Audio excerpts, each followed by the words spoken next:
Hello everyone, এই মুহূর্তে আমি আছি হচ্ছে সুইজারল্যান্ডে। তো আমি একটা খুব ছোট্ট একটা ভিডিও বানাবো।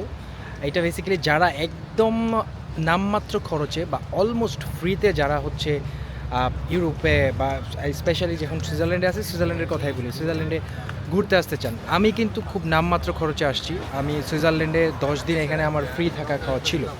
তো সুইজারল্যান্ডে 10 দিন যদি আপনি থাকতে খাইতে যান, আপনার দিনে 500 ইউরোর মতো খরচ হবে। সুইজারল্যান্ড এত এক্সপেন্সিভ, মানে থাকা খাওয়া এটা মিনিমাম আমি বললাম। আপনারা চাইলে এখনই Booking.com হোটেল টোটেল সার্চ দিয়ে দেখতে পারেন, এবং আমি যেই জায়গাটাতে আছি লুকার্নো, এটা লেখাও সার্চ দিয়ে দেখতে পারেন।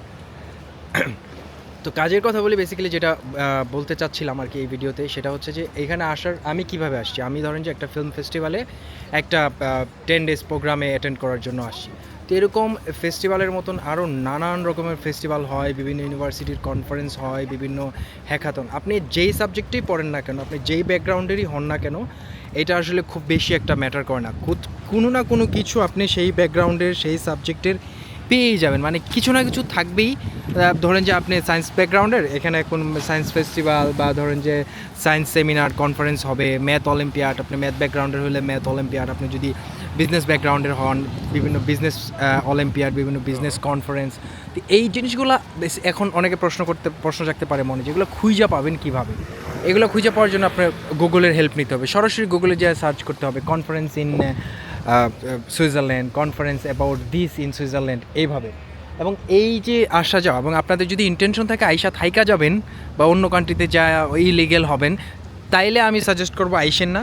এইটা মূলত এই ভিডিওটা আমি তাদেরকেই সাজেস্ট করতেছি যারা পড়াশোনা করেন এবং যারা হচ্ছে তাদের কেরিয়ার ডেভেলপমেন্ট করতে চান এবং ফিউচারে অনেক ভালোভাবে আগাইতে চান।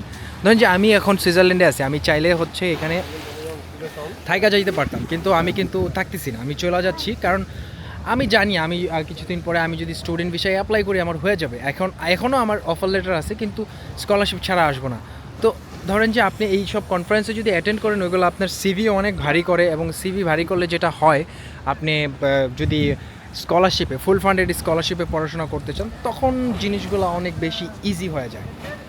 তো এই হচ্ছে আই গেস, আমি জানি না আমার ভিডিও কতটুকু কারো কি কোনো উপকারে আসবে কি না, তবে এইটা বলতে পারি যে আই এনজয়েড এইখানকার লাইফস্টাইল অ্যান্ড সব কিছু খুবই সুন্দর। এবং আসেন আপনি যদি হচ্ছে ওই অন্যরা যেভাবে আসে অবৈধভাবে আইসা থাইকা যায়, ওইভাবে আসলে আপনি লাইফটা এনজয় করতে পারবেন না এখানে। আপনি যদি স্টুডেন্ট থাকেন, স্টুডেন্ট হিসাবে আসেন এখানে, এইখানকার স্থানীয়দের সাথে মিশেন, দেখবেন যে জীবন আসলে কত সুন্দর এবং ওরা আপনারা কতটা রেসপেক্ট করে, এবং ওরা যে ক্যাটাগরির তারা সেইভাবেই মূল্যায়ন করে। সো আমার সাজেশন হচ্ছে আসেন, সুন্দরভাবে আসেন, থাকেন, ঘুরেন, এক্সপ্লোর করেন। আমি এখন সুইজারল্যান্ড থেকে যাচ্ছি ইটালির দিকে, আরও ভিডিওতে হয়তো দেখা হবে।